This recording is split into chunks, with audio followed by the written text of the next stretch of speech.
تو اپنی مسند کے اندر روایت کیا ہے، حضور نے فرمایا کہ لا ایمان لمن لا عہد لہ، فرمایا کہ اس کا ایمان ہی کوئی نہیں ہے کہ جو وعدے کی پاسداری نہیں کرتا۔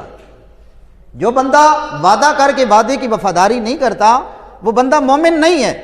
اور ایک حدیث مبارکہ کے اندر حضور نے ارشاد فرمایا لا دین لمن لا عہد لہ، فرمایا کہ اس بندے کا دین ہی کوئی نہیں ہے کہ جو وعدہ کرے پھر وعدے کی وفاداری نہ کرے، وعدے کی پاسداری نہ کرے، وہ بندے کا نہ ایمان ہے نہ اس کا کوئی دین ہے۔ حضور علیہ السلام نے ان دونوں چیزوں کو حرام فرمایا، بھئی امانت میں خیانت یہ بھی حرام ہے، اور معاہدہ کر کے پھر اس کو نہ ماننا یہ بھی حرام ہے۔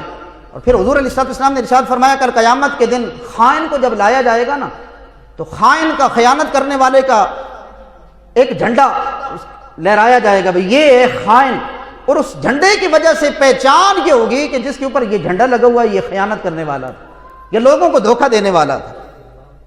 تو یہ علامات اس لیے بیان فرمائی نا کہ دنیا کے اندر لوگوں کے ساتھ یا اللہ کے ساتھ جب تم کوئی معاہدہ کرو یا تم امین بنائے جاؤ تو پھر نہ اس میں خیانت کرو اور نہ کسی کے ساتھ معاہدہ کرنے کے بعد دھوکہ بازی کرو، کہ شریعت کے اندر یہ دونوں چیزیں حرام ہیں۔ حضور علیہ السلام اپنی حیات طیبہ کے اندر اس معاہدے کی کتنی پاسداری فرمایا کرتے تھے۔ آج میں اور آپ، میں نے پھر عرض کیا نا کہ ہم مسلمان بھی ہیں، نمازی بھی ہیں، سنی بھی ہیں، اور پھر اپنے ساتھ عشق رسول کا لیبل بھی لگا ہوا ہے، عاشق رسول، اس سے کم تو ہمیں قبول ہی نہیں ہے نا۔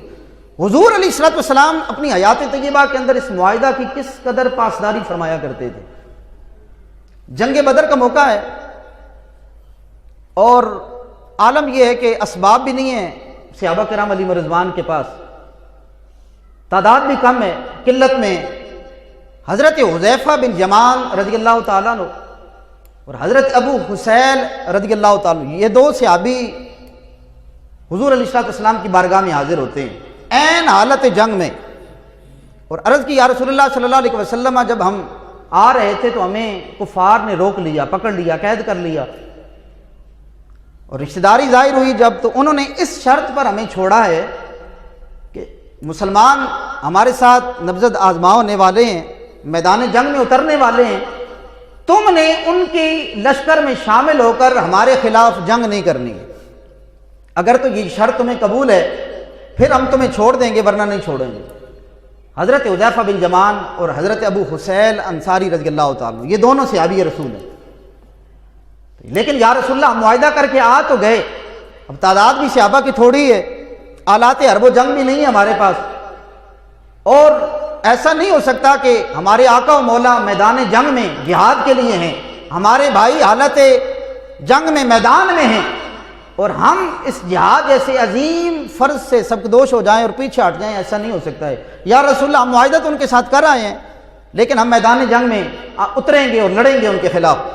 حضور علیہ السلام نے دونوں صحابہ کو حکم دیا کہ چونکہ تم نے معاہدہ ان کے ساتھ کیا ہے، اب اس معاہدے کو پورا کرنا ہے، لہٰذا تم میدان جنگ سے نکل جاؤ۔ یہ ہے حضور علیہ السلام کی سنت مبارکہ۔ اب میں نے کہا نا کہ کسی بھی قرآن کی آیہ کریمہ کے اندر، یہ حدیث کے اندر یہ بات نہیں ہے کہ معاہدہ مومن کے ساتھ ہو تو پورا کرو، غیر مسلم کے ساتھ ہو تو دھوکہ کرو، نہیں، یہ نہ اللہ کا قرآن کہتا ہے نہ محبوب کا فرمان کہتا ہے۔ حضور علیہ السلام صلح حدیبیہ کا موقع ہے، میرے آقا معاہدہ فرما رہے ہیں، اب 1400 صحابہ کرام حضور علیہ السلام کے پاس تشریف فرمائیں، معاہدہ ہو رہا ہے۔ معاہدے کی ایک شک یہ تھی کہ اگر کوئی شخص مکہ سے کلمہ پڑھ کر مسلمان ہو کر مدینہ میں آتا ہے اور قریش یہ مطالبہ کرتے ہیں کہ اس کلمہ پڑھے ہوئے مسلمان کو واپس پلٹا دو، تو ہمارا معاہدہ یہ ہے کہ ہم اس کو واپس بھیج دیں گے۔ معاہدہ لکھا گیا، حضور تشریف فرمائیں، عین اسی عالم میں حضرت سیدنا ابو جندل رضی اللہ تعالیٰ عنہ، حضور کے غلام صحابی، کلمہ پڑھے ہوئے، زنجیریں باندھی ہوئی ہیں، جکڑے ہوئے ہیں، حضور علیہ السلام کے پاس تشریف لاتے ہیں۔ اب صحابہ نے جب یہ حالت دیکھی نا تو تڑپ اٹھے کہ حضور کا غلام ہے، بھی ہمارا بھائی ہے، کلمہ پڑھا ہے، مسلمان ہے، اور حالت یہ ہے کہ پورا جسم جو ہے وہ زنجیروں کے ساتھ جکڑا ہوا ہے۔ تو صحابہ نے عرض کی یا رسول اللہ ہم اس کو پناہ دیتے ہیں، لیکن میرے آقا نے فرمایا ابو جندل تم نے واپس جانا ہے، ہمارا چونکہ معاہدہ ہو چکا ہے اور معاہدے کی پاسداری کرنا یہ میں محمد مصطفیٰ کی سنت ہے، لہذا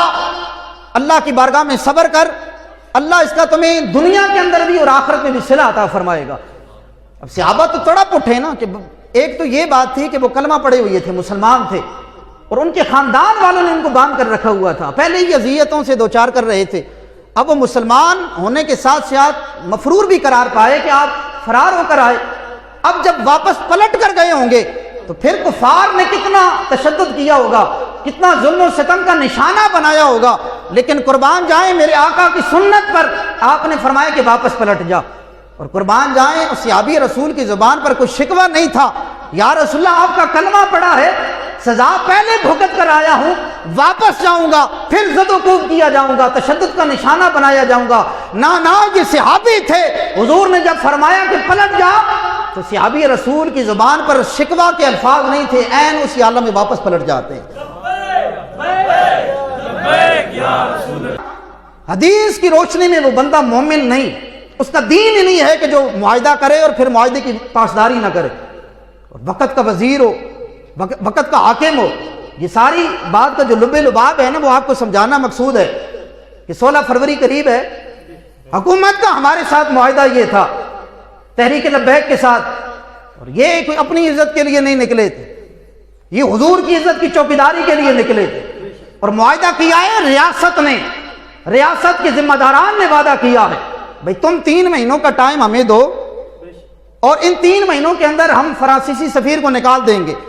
ان کی مصنوعات کا سرکاری طور پر بائیکاٹ کریں گے۔ لیکن 3 مہینے ختم ہونے کے قریب ہیں، وعدے کے اندر یہ شک شامل تھی کہ ہم اس معاملے کو پارلیمنٹ میں لے کر جائیں گے، اور پارلیمنٹ بھی وہ کہ جن کے وزیروں میں سے کسی ایک کو سورہ اخلاص نہیں آتی، کسی کو سورہ کوثر نہیں آتی، کسی کو دعائے قنوت نہیں آتی، اور ایک بڑے وزیر کو سورہ ناس بھی بھول جاتی ہے، سورہ ناس بھی پڑھنے نہیں آئی، ہم ان کے پاس لے کر جائیں۔ میں نے کہا لے جاؤ، انہیں سورہ ناس بھی نہیں آئے گی، اخلاص اور کوثر بھی نہیں آئے گی، دعائے قنوت بھی نہیں آئے گی، لیکن پھر بھی ہمارا ان کے بارے میں اچھا گمان یہ ہے کہ حضور کی عزت کی بات آئے گی تو یہ غداری نہیں کریں گے، ہمارا یہ حسن ظن تھا، ان کے ساتھ اچھا گمان تھا۔ لیکن یہ 3 مہینوں میں یہ معاملہ پارلیمنٹ میں نہیں لے کر گئے، انہوں نے اراکین پارلیمنٹ کے ساتھ یہ بات ڈسکس نہیں کی، انہوں نے کہا جی ہم OIC میں لے کر جائیں گے، ہمارے 57 اسلامی مردے ہیں،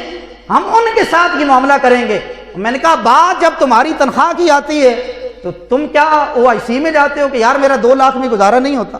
تم تو پارلیمنٹ میں جاتے ہو نا، وہاں جا کر رونا روتے ہو، میری مائی اور میرا ایک لاڈلا کتا ہے، ہمارا 2 لاکھ میں گزارا نہیں ہوتا ہے، لہذا میری تنخواہ بڑھا دی جائے۔ چاہیے تو یہ تھا کہ یہ معاملہ OIC میں لے کر جاتے۔ پھر آسیہ ملونہ کو تم نے چھوڑا، تم OIC میں یہ معاملہ لے کر گئے؟ نہیں، تم نے اپنی اس یارہ کو ایسے ہی چھوڑ دیا۔ حضور کے غلام پھر بھی میدان عمل میں نکلے۔ آج ہم تمہیں یہ بتانا چاہتے ہیں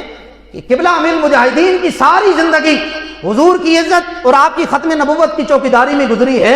اور آپ جاتے ہو یہ سبق دے کر گئے ہیں کہ اللہ کی عزت کی قسم کائنات میں ہم سے بڑا وفادار کوئی نہیں ہے، لیکن حضور کی عزت کی بات آئے گی نا تو ہم سے بڑا کوئی متشدد بھی نہیں ہوگا۔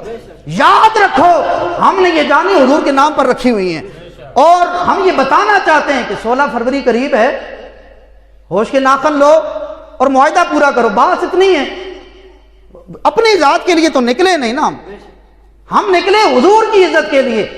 اور معاہدہ تم نے ریاستی ذمہ دار کی حیثیت سے کیا ہے۔ حضور نے فرمایا کہ ایک مومن کے لیے جائز نہیں کہ وہ کسی مومن کے ساتھ دھوکہ کرے، کسی مومن کی امانت میں خیانت کرے۔ تم تو ریاستی ذمہ دار ہو، تمہیں تو یہ جرت ہونی چاہیے تھی کہ تم للکارتے ان کو کہ فرانسیسیوں تمہاری جرت کیسی ہوئی کہ ہمارے آقا و مولا کے خلاف تم نے باتیں کی، گستاخانہ خاکے بنائے اور سرکاری سطح پر پبلش کیا ہے۔ بات اگر عوام کی ہوتی نا،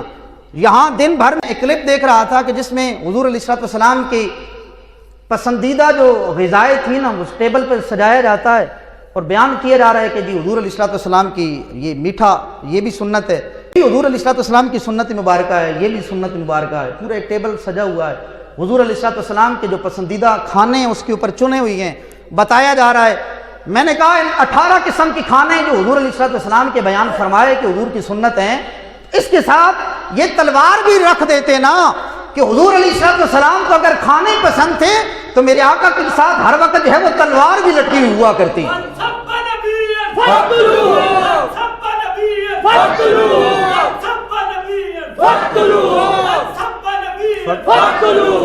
تو یہ 1400 سال کے بعد تمہیں حضور کے میٹھے کھانے تو یاد ہیں، اور حضور کی یہ سنت تم نے کیوں بھلا دی کہ جس کی وجہ سے امت بزدلی کا شکار ہے؟ اگر تم نے بتایا ہوتا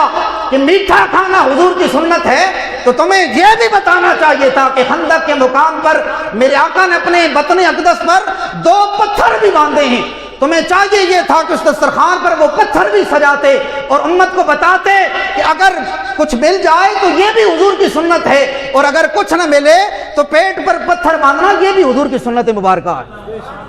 لیکن نہیں، آج یہ بات نہیں بیان کی جاتی۔ یہی وجہ ہے کہ امت بزدلی کا شکار ہے، اور جو بات کرنے والے ہیں ان کو کہا جاتا ہے یہ بڑے متشدد ہیں، بڑے متعصب ہیں۔ میں نے کہا کائنات کے اندر اللہ کی عزت کی قسم ہم سے بڑا کوئی پرامن نہیں ہے، اور اگر اس کی مثال دیکھنی ہو، میں پہلے بھی عرض کر چکا، وہ لیاقت باغ کا گراؤنڈ، غازی ممتاز قادری کا جنازہ ہو، یا لاہور کی سرزمین مینار پاکستان کا گراؤنڈ اور قبلہ امیر المجاہدین رحمہ اللہ کا جنازہ ہو، لاکھوں کیا کروڑوں کی تعداد امٹ کر آتی ہے، لیکن ایک پتا بھی نہیں ٹوٹتا۔ لیکن حضور کے یہی غلام جب میدان عمل میں نکلتے ہیں، پتے پھر بھی نہیں توڑتے، گملہ کسی کا پھر بھی نہیں توڑتے، جانی اور مالی نقصان کسی کا نہیں کرتے، اور یہ ثابت کرتے ہیں کہ پرامن بھی ہیں، اور حضور کے سچے اور سچے غلام وہ ہیں جو میدان عمل میں آنا بھی جانتے ہیں۔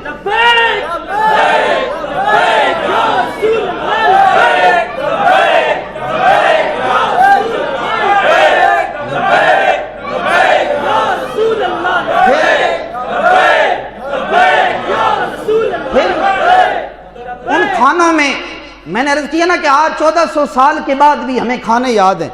ہمیں مٹھائیاں یاد ہیں، ہمیں مربے یاد ہیں، ہمیں یہ پتا ہے کہ اول نمکین کھانا، درمیان میں میٹھا، اور پھر آخر میں نمکین کھانا، یہ حضور کی سنت مبارکہ ہے۔ اور میں نے عرض کیا کہ حضور علیہ السلام کی 63 سالہ زندگی مبارک دیکھ لیں، آپ نے کسی بھی صحابی کو تسبیح نہیں دی کہ جا کر تم پڑھو، لیکن حضور نے اگر کسی کو تحفہ عنایت فرمایا تھا تو تلوار کا عنایت فرماتے تھے، اور اگر تلوار نہیں ہوتی تو حضور نے صحابہ کو چھڑیاں دی ہیں جو بعد میں تلواروں جتنا کام کرتی تھی۔ اور میرے آقا جب دنیا سے تشریف لے کر گئے تو آپ کے کاشانہ رسالت کی دیواروں پر تسبیحات نہیں لٹکی ہوئی تھی، دسترخوانوں پر کھانے نہیں چنے ہوئے تھے، ہاں مگر دیواروں پر 12 کی تعداد میں تلواریں ضرور لٹکی ہوئی تھی۔ تو یہ امت کو بتانا ان حضور کے غلاموں کے ساتھ ہے کہ جو اپنی بات نہیں کرتے، حضور کی عزت و ناموس کی بات کرتے ہیں، اور ہم یہ کہتے ہیں کہ بھائی تم سفیر نکال دو، بات ختم ہے، ہمیں کیا ضرورت ہے باہر نکلنے کی، احتجاج کرنے کی۔ لیکن اگر وہ نہیں کرتے پھر حضور کے غلام میدان عمل میں اور بالکل ڈنکی کی چوٹ پر حاضر ہیں، اور حضور کے ہر غلام کو ہم یہ کہتے ہیں بھائی سینہ چوڑا کر کے بات کرو، حضور کی عزت کی بات ہے، فرانسیسی سفیر کو نکالنے کی بات ہے، مولویوں کی ذات کی بات نہیں۔ ہم نہ اقتدار چاہتے ہیں نہ ایوان چاہتے ہیں، بس حضور محمد عربی کا دین جو ہے وہ تخت پر چاہتے ہیں۔ اس کا ساتھ دو، انشاءاللہ دنیا میں بھی عزتیں ملیں گی، اور آخرت تو ہے ہی میرے مصطفیٰ کریم کی نا۔ اللہ رب العزت ہمیں سمجھنے کی، صحیح معنوں میں عمل پیرا ہونے کی توفیق عطا فرمائے۔